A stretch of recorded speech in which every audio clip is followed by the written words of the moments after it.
Welcome to episode 5 of Theme Park Center. I'm Tricia Kennedy, and I just got back from D23, so we're going to be talking all things Disney parks, Disney news, and here joining me, we have John Holt. Hey everyone, how's it going? It's good to be back. Episode 5. Yes. So yeah, I just got back from California a couple days ago. So I was over there covering D23, and it was crazy. Yeah? It was definitely an experience. Yeah. Unfortunately, I had to stay here and watch the coverage all the way back on the other side of the country. Yes. But yeah, everything that I heard and saw said the same thing. It was just crazy. Mm-hmm. Yeah, so they won't give an exact number of how many people go, but a few years ago, they said it was 65,000 people. Jeez. So all in one place, all Disney fanatics. Yeah. And that convention center's not even like that big, is it? I mean, it's pretty big. Okay. I actually, at the end of each day, I walked over 10 miles. Oh, geez. Just okay. for D23. So a lot of stairs, a lot of walking from place to place. So yeah. So the first panel that we got to go to was the Disney Legends ceremony. Yeah. So that one was pretty cool. Christina Aguilera performed.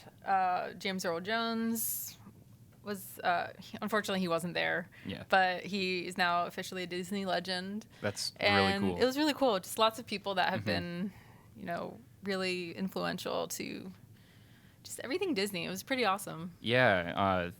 The Disney Legends ceremony was actually one of the ceremonies, one of the panels that they actually live streamed. Mm-hmm. So I got to watch that one live, which was really cool.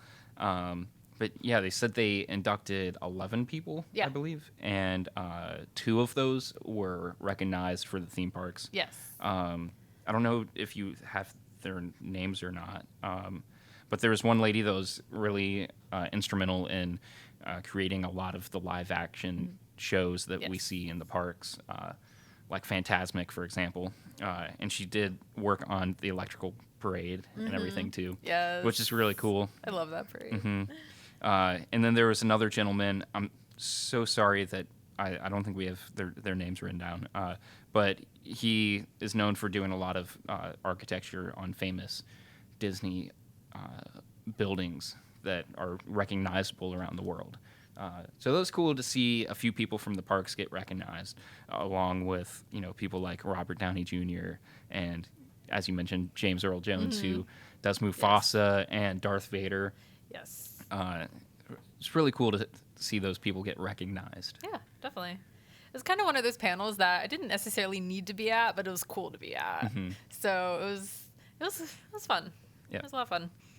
And then another one that I got to go to was the music of Star Wars Galaxy's Edge, which was pretty cool because when you go in Galaxy's Edge, you can just the sound effects and stuff in the background. It's really amazing. And they were talking to the people who created them. And there's songs that are written in alien languages and stuff. Wow, that's really cool. And so Judith Hill is the one who performs that song. And she did had her whole band up there and they were performing it. And it was super cool. Yeah, that's really amazing. Yeah, I think some of the best, even Star Wars Celebration, some of the best parts of those conventions aren't necessarily the big panels, but some of the smaller ones. Yeah. I remember in the year that Star Wars Celebration was in Orlando, one of my favorite panels was the music of Rogue One. Yes. And they just broke down the panel, or they just broke down the score of that movie, and that's all they talked about. Yep. So it wasn't necessarily, Star Wars Episode 9 news or that kind of stuff, but it was more so just the smaller, celebrating Star Wars. Those are some really cool panels, so I'm glad that D23 had those too. Yeah, definitely. Yeah. And then I also got to go to the Vader Immoral Star Wars virtual reality series. I'm so excited. 2, first look. I'm so excited for this. So I actually only got to stay for half that panel because I had somewhere else I had to be. So I went for half of it, but they were really picky about no recording and stuff like that. But they did a little first look of some of it, and it looked really amazing. Yeah. Well, yeah, it seemed like they didn't really talk about a whole lot of new stuff. Yeah. They basically said, like they're introducing force powers into Vader Immortal. Yes. Which is really awesome, but it was kind of, if you've played the first episode, by the time you get to the end, it's like we know that's coming in the second episode.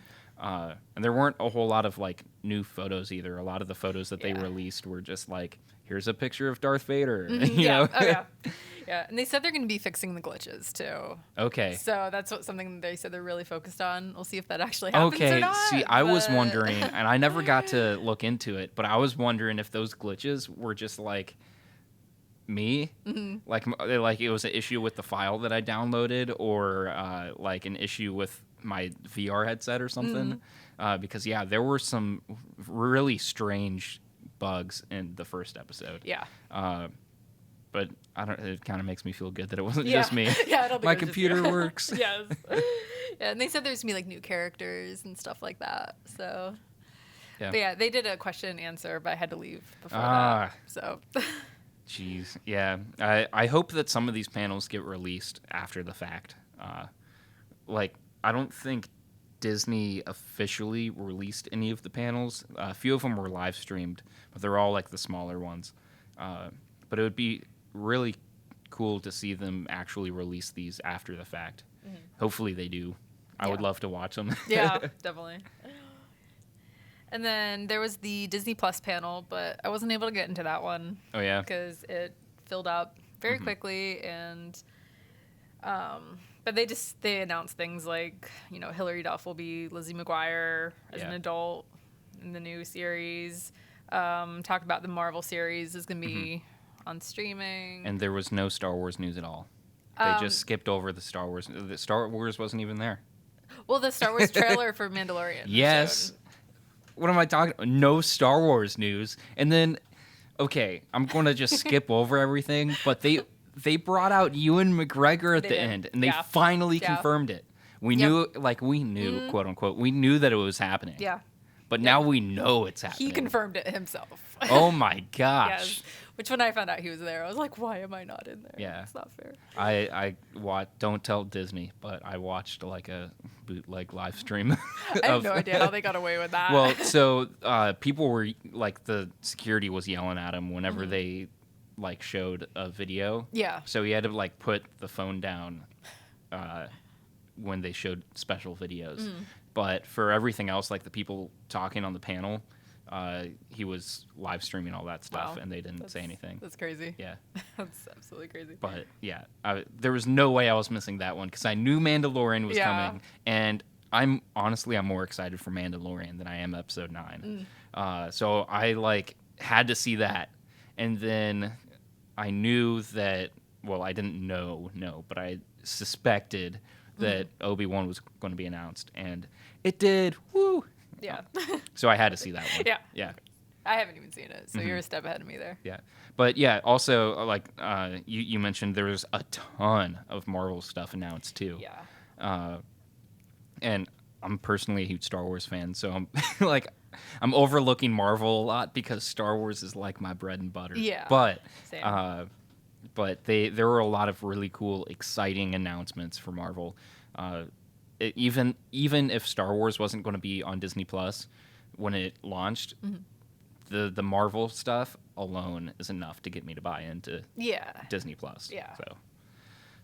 So that was it for the panels on day one. They have the show floor, which you can basically spend a whole day walking around there. There's like so many booths and there's a lot of. Well, I mean, there's a lot of everything on the floor, but some of the biggest announcements, honestly, I feel like came from just the floor. Yeah. Like, we knew all the Epcot announcements before the Disney panel just because the Epcot presentation on the floor. Yep. Yeah. And the thing is, like, you'd have some of the celebrities were walking around the floor, kind of like with a baseball cap, trying to blend in, but people would know it was them. And I didn't see anyone, but... Yeah, that's a big thing for like Comic-Con too. I didn't see anyone at Celebration the year that I went, but I know they were there. Well, I saw Ryan Johnson but that was just because I was in line for the episode 8 panel, and he came out. But other than that, cool. like just walking around, I didn't see anyone. Yeah. Yeah. Okay, and then so that was it for day 1, and then day 2 was the go behind the scenes with Walt Disney Studios panel. Yeah. Which that one, yeah, there was no chance of getting in that one. People were lined up overnight. I mean, there was I tried to get media seating for that. Well, that was for like the movie announcements, or. Mm-hmm. Yeah, that was the one where you had all the Star Wars characters. You had everyone. Okay, yeah. So that was basically the Disney Plus panel, but for the Disney Studios proper. Yes. Yeah. Okay. And that one was actually the most popular one. Mm-hmm. That was the one that people. Well, that's the one everyone wanted to go to. Yep. And so yeah, I tried to get media seating for that one. It wasn't going to happen. I didn't get it. And everyone that I know from the media events from different sites in Orlando, one person got media seating for that. And that was it. There's a lot of movie news outlets that I follow because I'm a movie nerd. And even they were having issues with getting in. Because I guess it was just so unorganized that they would try to get in because it was so chaotic and there were so many people trying to get in that they were like, I don't know, you have to talk to this person. And then they had it, it was like a whole juggling act. And half the people that I follow weren't even able to get in, even though they had media credentials and were accepted previously to get in. They didn't get in. Yeah. I mean, that one was crazy. There was... Yeah, it was I kind of came to terms with the fact when I got there. I was like, I'm not getting in this one. I'll try, but it's not going to happen. Yeah. But yeah, that one was really crazy. But you had Kathleen Kennedy and J.J. Abrams were hosting it, and then Daisy Ridley, John Boyega, Anthony Daniels, Billy D. Williams were all there. That's where they had the movie poster was released, and then everyone said they were going to do a trailer for the new movie, but it ended up not really being a trailer. It was just weird little clips put together. Yeah. And then it's not even a lot from the new one. So it was just a nostalgia poll being hey, this is supposed to conclude the whole saga, all 3 trilogies. Yeah. Which they've been saying from the beginning. And it was cool. We got a few interesting shots. I mean, everyone's going crazy about Dark Ray, which is honestly, I feel like it's just a marketing stunt. I don't think it's going to be a big thing in the movie. And apparently, even on StarWars.com, it said originally that it was a vision, I don't know, that clip was within a vision in the movie. Yeah. And then they quickly re-edited it. It's cool. You can look up. There's some articles online about it where they have the side-by-side of the original post that Star Wars made and then the edited one. Yeah. So I don't know if it's going to be a vision or not. I kind of hope it's not. But if it was really a big story point in the movie, knowing J.J. Abrams, he would not have put that in the movie. No, same. Yeah. So I think it's just a big marketing thing to get people to freak out and talk about it. Yeah, which is working because people are freaking out and talking about it. Yes, it is working for sure. So that was about it for Star Wars with that. They did announce that Black Panther will be released on May 6th, 2022. And then Dwayne Johnson was there to introduce Jungle Cruise. Yeah, right? Jungle Cruise trailer, and so that's about it for that panel. So it still sounded amazing though. But. Yeah, well, so the thing that I noticed about these panels, the ones where they were talking about movie news, and so basically this panel and the Disney Plus panel, it seemed like they were moving super fast. They were, yeah. It was we're doing this, and then cast would come out, and they would say, it's going to be great, and then we're doing this, cast would come out, it's going to be great, and it was just bam, bam, bam, bam. Yeah. But pretty much all of it was the same thing, where it was hey guys, we're doing it, but we can't tell you anything. Okay, cool, enjoy, see ya, and there were 25 announcements in every panel, in each panel for the movie and TV show content. There were so many announcements, but not very much news. Yeah. It was just, hey, we're doing it. Yeah. Oh, yeah. Yeah. So, yeah, that's about it for day 2. And then day 3 was the parks panel, which was... That's the big one for us. Yeah, that was like the reason I was there, pretty much, was to get all the info. Yeah. So, right up front. Yes. Before getting into any details of what was actually said, I'm just curious because it seems like a lot of people are one or the other. Happy about everything or kind of let down? That's hard because I was kind of... I mean, I'm excited about it, but I was kind of let down because I feel like some of what they were talking about we already knew. And they were acting like it was new news. Yeah.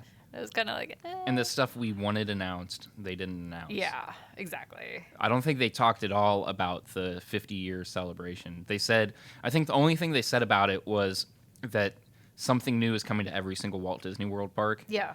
But I don't think they specifically said anything about, the 50 things that are coming to Walt Disney World for the 50th year. Yeah. The only thing they did say is that the Tron ride is going to be open by then. Okay, so I'm assuming that's one of the 50 things. Yeah, probably. Yeah. But they didn't give any other details on that. They had like a thing that had like a ride vehicle to kind of show that. Yeah. And then they had like what the costumes are going to be for the cast members. Oh, so side note, since we're talking about Tron, did you see, I don't know if you've been to Magic Kingdom yet since you got back or not, but did you see that they actually started putting up some of the theming for Tron on the coaster? I haven't. So they haven't started building the building yet around it, but they have started putting in some of the themed elements. Yeah. Which is kind of interesting that they're doing that before the building. Yeah. But anyways, side note, but if you are a Disney fan that likes to keep up on all that stuff, go out, take a look at the Tron coaster because a lot of work is getting done on it. Yeah. I'm excited to see that. I need to go see that now. So, so for the parks one, it's pretty cool because Dick Van Dyke was there. Yeah. Which was kind of like, wait a minute, I grew up watching him. Like, that was very surreal. I was just like, okay, that's Dick Van Dyke up there. And so one of the big announcements was Cherry Tree Lane is coming to part of World Showcase in the United Kingdom Pavilion. Which is the street that Mary Poppins takes place on. Yep. Yeah. So they didn't really say much more besides that. They put up a picture to kind of show. But that was kind of like, I feel like the big announcement. Well, yeah, the big rumor for that, and it's been a rumor for a long time, is that Mary Poppins Carousel was going to be put in to the UK area. So everyone was expecting that announcement. But instead, it was just, hey, we're pretty much theming the UK pavilion to be Mary Poppins, like the Cherry Tree Lane.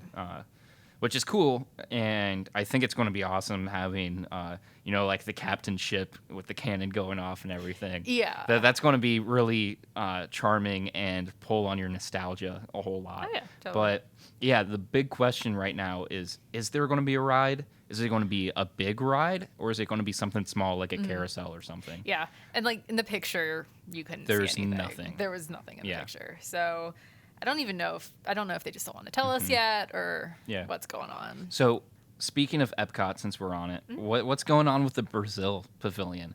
We didn't get any announcement. No, we didn't. That's like the one thing that everyone is like, it's happening. Yeah. Like there's no way it's not happening. Yeah. We know it's happening. Just tell us that it's happening. Yeah, and no. Nothing. Nope.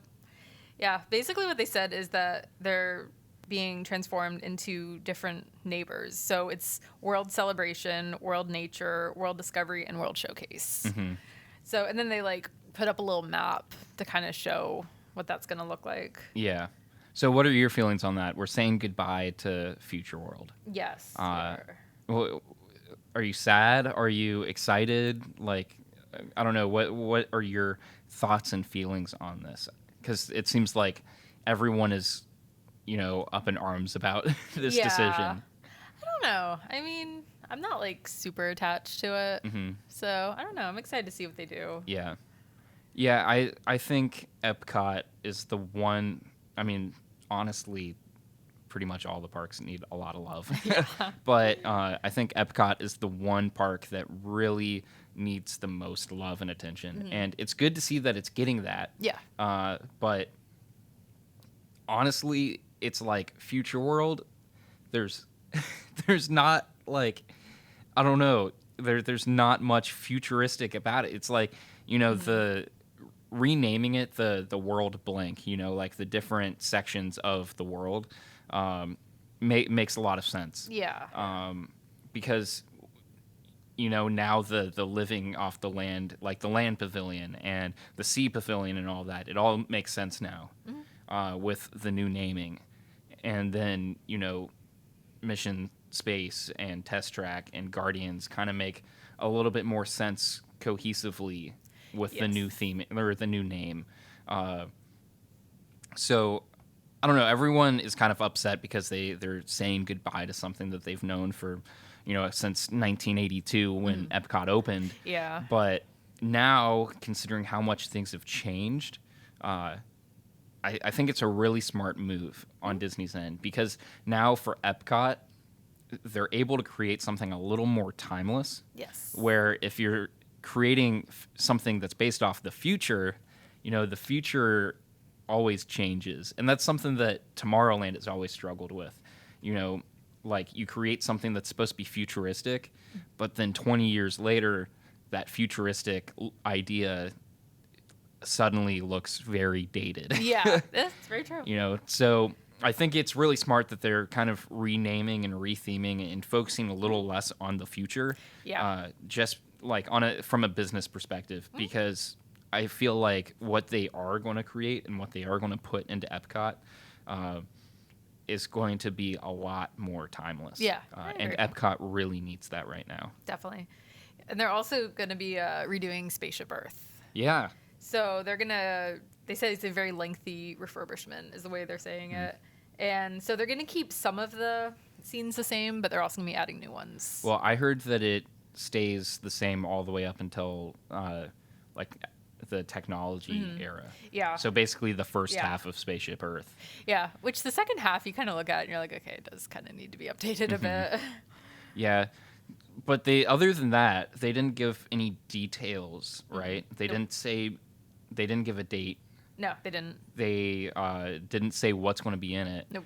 And a lot of people are really nervous because it seems like pretty much all the announcements that were made for Epcot we're putting in a IP, Yeah. And everyone's kind of afraid that they're going to take the last half of Spaceship Earth and just throw IPs in it to make it relevant. And I hope they don't do that. I think Spaceship Earth is one of the few attractions that is left that is one great and pretty much timeless, almost timeless, but is also not based on an IP. Everything these days is IP, intellectual property, if you don't know what that means. But I think it's great that we have, at least that attraction. And I would be sad to see it get, choked down on IPs. Yeah, definitely. Yeah. And then they're also going to be adding a new Walt statue. Mm-hmm. So the way they made it sound like is you come off a Spaceship Earth and you'll see it. Yeah. So, but he's overlooking the fountains that they're going to be putting in. Yes, yep. Yeah. I think that's sweet. Yeah, I do too. Yeah. I know. I actually sometimes feel like, not that they forget about Walt sometimes, but it's like it all started with him. Yeah. So I always like it when they add little things just to kind of be like, hey, everyone remember. Yeah. It's just a little piece of honoring that, hey, is this, like you said, this all started with this man and we just want to honor him. I think it's a good touch.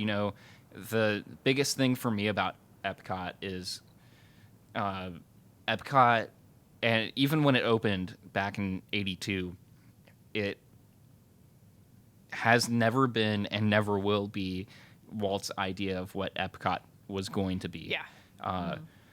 And it's kind of sad to know that, but at least acknowledging, hey, this man, everything that we have right now is built on his dreams. Yeah, exactly. I think it's a really nice touch to put, especially into Epcot, knowing that it unfortunately will never be exactly what he imagined. Yeah. And then they were also talking about the Guardians of the Galaxy roller coaster, Yeah. Which I know you're excited about. I'm excited. I think, and I mentioned it a little bit in the last episode.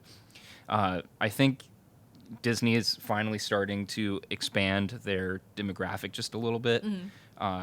And they're starting to put in a little bit more thrill elements to the park. And that makes me really excited.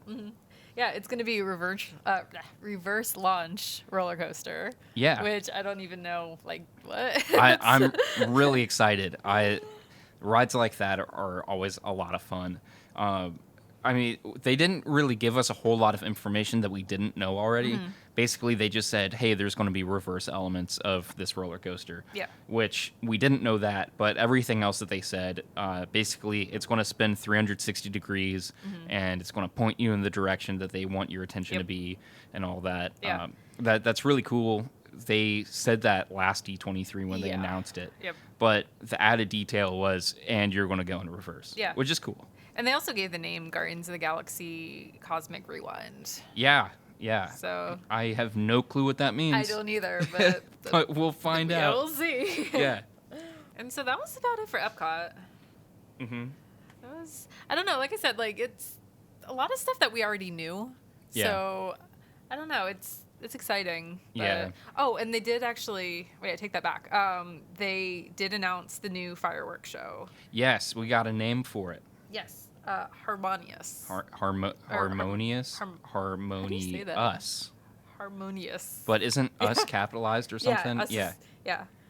So, and that's starting in 2020. Yeah. So that's gonna be fun. We got a name for it. They didn't. Again, they didn't really give us a whole lot of details that we didn't already know. Yep. There's going to be a kite show or like a light kite show thing to it. Yeah. They announced that when they announced that Illuminations was going away. So in terms of like the specific details, we don't really know a whole lot more about it. Yes. They just said that it's going to be the biggest show that they've ever made, which is exciting. But yeah, we got a name. It's cool. Yeah. And they put up a picture too, so I don't know if that's actually going to be what it looks like, or they just were kind of like, hey. Yeah, to get you excited. Yeah. Harmonious. Yeah. So that was about it for Epcot with those announcements. Yeah, I think the Epcot was kind of the focus for the Disney World side of things, which is exciting. Yeah. And like they gave announcements, for like Disneyland and like, Disneyland Paris and stuff, but that was about it for Florida. Yeah. It seemed like a lot of the announcements were for Disneyland. Yeah. Which, I mean, it's cool, there's a lot more parks than just Disney World, and there's only one parks panel, so you kind of have to cover all of it in one panel. Yep. Before we move on, though, I thought it was kind of funny. It's like I heard people talking about, and I read some of like the notes of the panel. Bob Chapek, who's the president of the parks right now, he hosted the panel, and a lot of people have a really strong opinion about Bob Chapek for a lot of different reasons, but he seems like a very intellectual guy, like he seems like a very business-minded person opposed to a very creative-minded person. So it was kind of funny when he cracked a few jokes, but one of the jokes was, we've been listening to people and their complaints about how Epcot needs more shade. And when I saw that, I was like, yes. I thought of you actually when you said that. Because we were just there and I left so sunburned. It wasn't even funny. Like, I was in pain for days. And I was like, I don't know how this happened. Like I go to Universal and I go to like the other Disney parks without any sunscreen and I walk away fine, absolutely fine. And then, we go to Epcot and I cooked alive. So it's good that he at least listened to that. Yes. Because Epcot needs shade. Oh, yeah, for sure. So another thing that they were talking a lot about, though, is the Star Wars hotel that's coming in. And they actually had a model of it on the show floor. Yeah, I saw pictures of that. For those of you guys who are watching on YouTube, I'll be putting pictures of all this stuff up for you so you can see what we're talking about. But yeah, no, I saw pictures of that. It looks really cool. Yeah. Yeah, it's going to be a 2-night adventure, and it's not like a normal hotel. It's like you're literally a part of that world. And they give you like costumes and stuff, and you look out the window and you don't see Florida. You look out the window and you see outer space. Yeah. Like they're going all in on that. Well, yeah, it's supposed to be an immersive storytelling thing for, the entire time. Yeah. It's really cool. They showed a bunch of like concept art of, like the bus that's going to be taking you from the hotel to the parks, and just the load-in design that's supposed to look like, you're walking out of an airlock kind of thing, which is that's really cool. There was a interesting picture that I saw that was like a side-by-side of the concept art that they showed, and then the actual like construction in real life of, how far the hotel's come along so far. And that was really interesting to see because like the hotel's actually being built in the shape. Like it's not going to look like the spaceship, obviously, but it's built in the general shape of the spaceship. Yeah. That way, when you're inside, Yeah.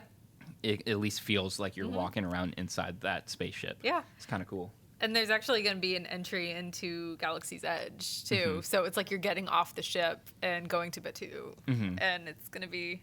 It's pretty cool. It was funny because, like, I was talking to one of the cast members who was, like, talking about the model. And so you're, like, saying, okay, Disney Hotel. And they're like, no, it's not a Disney Hotel. It's a ship. And you're just like, okay, yeah. All right. Yeah, it's like... Shut up. Yeah, it's like, come on, just give me info. Like, It's going to be really cool, though, because it seems like they're kind of taking the idea that Universal had of, like, the Hogwarts Express, where that is a completely immersive, themed transport ride between two parks. But in reality, you're literally just on a track that's going through some backstage areas. you know? Oh, yeah. Like... if you're an employee at Universal just chilling in the back lot, like it literally goes right past the employee cafe area, like the employee bistro. So if you're a cast member, you're literally just chilling in the bistro eating food and you see the Hogwarts Express goes by, but when you're inside the Hogwarts Express, it's completely themed and immersive and you're traveling through the Wizarding World. It's going to be interesting to see how that all works with a bus. Like, is it going to be completely blacked out, or are there going to be screens in there? Yeah, and if there's screens in there, how are they going to time it perfectly with a bus? Because human error and then like I don't know traffic. I don't know if they're creating like specific stop. Like a one-way thing without stoplights. I don't know. It's going to be really interesting to see.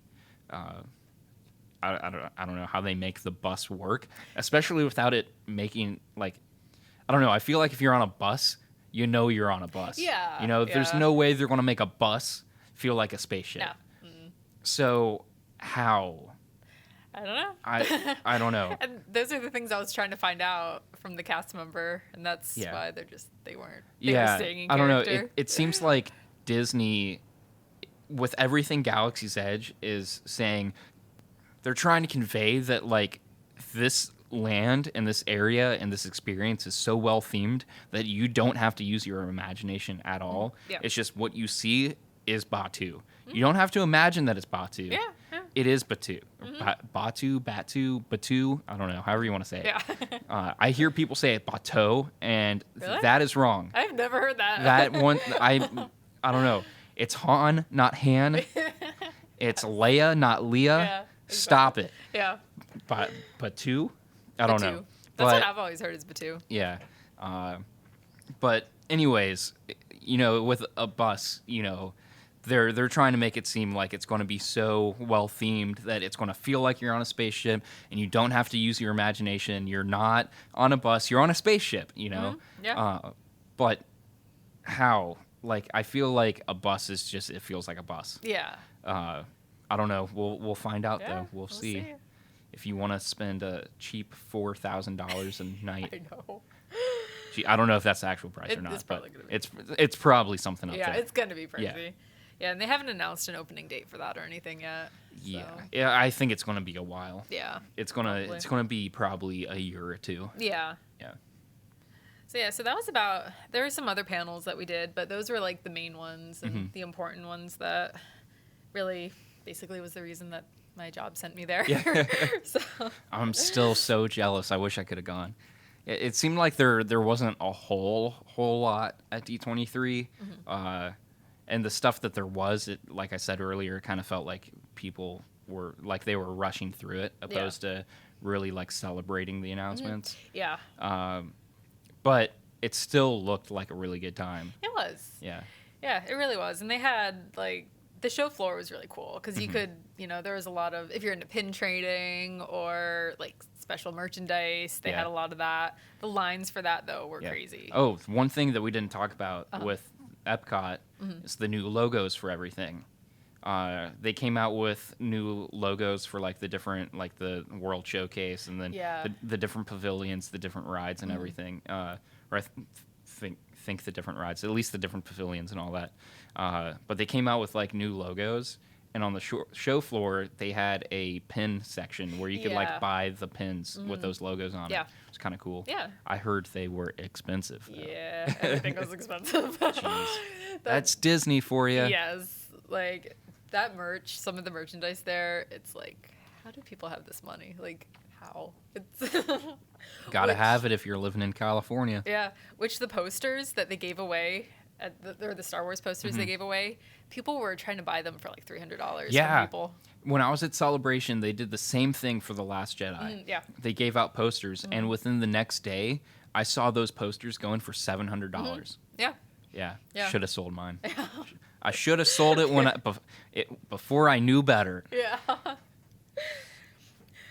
But hey, I have a Last Jedi poster. There you go. Yeah, one of my least favorite Star Wars movies. But I also have an Empire Strikes Back poster. Yeah. We're sitting right next to it. Yes. So they had a lot of the stores. It was crazy though because like the lines to get into those were hours long. Yeah. And I was like, I'm not gonna. I remember I couldn't even get into the Star Wars Celebration store during Celebration because the line to get in was ridiculous. I ended up going to the Disney Park store instead because they still had some Star Wars Celebration merch. It's crazy some of the lines at these cons. Yeah. And then one that was really cool though is they have this thing called Disney Team of Heroes, and they go into like children's hospitals and they like put things on the windows so it's like their favorite Disney characters and stuff like that. And so they had, like, you could walk through and make a gift bag. Yeah. And then by the end of it, they had, or every day, they did 6,000 gift bags for kids in hospitals. That's really cool. That was pretty awesome. Jeez, that's a lot. Yeah. And then when you go through, too, they would give you a special pin, too, for, like, helping out. So it was pretty cool. Yeah, that is really cool. So for someone who isn't media but is paying their way to go to D23, just compared to like the experiences that you had, because I know that like you said you didn't get into every panel for the media, so there were some panels that you had to get in just like any normal person. I don't know, just talk a little bit about your experiences like that. And do you like, so D23 is biannual. It happens every other year. So it's not happening next year, but it is happening the year after. If you're a Disney fan that lives on this side of the coast, so you're not like already in California. So it's going to require travel, and it's going to require you to find a place to stay and all that sort of stuff. And then, of course, buying the ticket and having the budget for merch and all that. Yeah. Would you recommend D23? If you're a Disney fan, like Disney fanatic, yeah, I would. It's hectic. So be ready for complete madness. Yeah. Because it really is. Waiting in lines, no one knowing what's going on. Yeah. Sounds a lot like Star Wars Celebration, honestly. Yeah. Yeah. And even with media, like we said, even with the media badges, we still had to wait in lines. Even with the media badges, we weren't able to get into the stores. We would have had to wait in lines for that. So, I mean, it was cool being a part of media, but also there's still a lot of like, okay, we had to wait like everyone else. Yeah. So, basically, if you're a huge Disney fan and you're going for everything, not just I'm a Star Wars fan, so I want to get the Star Wars announcements. Yeah. But I'm a huge Disney fan in general, you would recommend it. I would. Yeah. Yeah. Also, I would recommend like figuring out which panels are most important to you. And then, I mean, the big ones are fun, but some of the small ones were also really fun. Like there was one that was like the voices of the Disney movies and stuff. Yeah. And it was just like they kind of had this like little skit where they had, you know, you'd hear the people doing the voices of Pluto. I saw a lot of photos of that. Yeah. That's really cool. So honestly, that was like my favorite panel. Yeah. And just some of the smaller ones that people overlook can be the best ones. Mm-hmm. Yeah. Okay. Well, we're kind of running out of time. We are officially at 40-something minutes. So I think that's going to be it. I think we're going to wrap it up for the week. But yeah, so you just got back from D23 a few days ago. So we wanted to record an episode while it was fresh. So it was really awesome to hear some of your opinions and your thoughts, and just a rundown of everything that happened. D23 is one of the cons that it's really hard to follow because they don't like to live stream. No. They don't let people who are there take photos or videos too often. Yeah. So it's really good to hear just kind of a rundown of everything that happened. So I know that I enjoyed this episode, this discussion, and I hope you guys enjoyed this episode and discussion as well. Of course, we're going to be continuing to talk about all the news that happened at D23 because, everything that they announced for the parks, it's obviously going to take time for that to happen. So these things are going to keep on coming up in conversations, I'm sure. But because of that, be sure to subscribe to our feed this week. Well, so tomorrow you're actually going to Galaxy's Edge again. Jeez. Yes. How many times is this now that you've been to Galaxy's Edge? Well, for Florida, this is only the second. Yeah, but total, because I'm not happy. 5, 6, jeez. something like that. Because I got to go at Disneyland again, which it's weird because it really was empty. Like, I don't know why nobody was there. Well, because it's stupid expensive to go. Between the price and everyone being like, nah, I'm gonna wait like a year or two to go. Yeah. I'm not surprised. Yeah.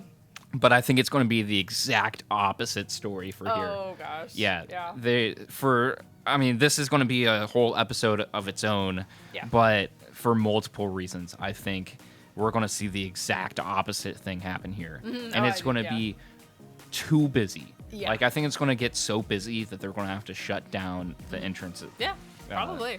I think it's going to hit capacity every single day. Yeah. There's no way that it doesn't. Yeah. There's multiple reasons for that, but that's just my prediction. We'll talk about that because, like I said, tomorrow you're going to the opening day of Galaxy's Edge. We are both going the next day, so Friday the 30th, we'll be going. And we're going to be doing a whole episode just on Galaxy's Edge because Galaxy's Edge it's going to be just going to be huge for one reason or another. We'll figure it out, but there's going to be a lot of news coming out about opening, not just opening day, but opening week. Yeah, for sure. As a whole. So next episode, definitely expect us to be talking about that. And the week after that, exactly 1 week from the day that we're recording this, we have team member preview for HHN. So I'll definitely be talking about that. Of course, obviously, we'll be talking about that. But then 2 days after that, the event fully opens, so we'll be getting full news coverage of all of that. So I'm sorry, there's just so much going on right now. Be sure to follow along for all of that fun stuff. Like I said, subscribe to the feed. We are now on Apple Podcasts, which is awesome. It took us a while, but we're on Spotify, Google Podcasts, literally anywhere that you want to listen to podcasts. We're Anchor FM as well. So be sure to subscribe to whichever one you prefer listening to. We really appreciate it. Go ahead and review us. It actually really does help out the podcast when you guys rate and review us. And if you're on YouTube, don't be afraid to subscribe and give a like. Like I said, there's going to be a lot of awesome content coming out that you don't want to miss. So, again, thank you guys so much for listening to this episode of Theme Park Center. My name is Jonathan Holt. And my name is Tricia Kennedy. And we'll be seeing you in the next one. Peace.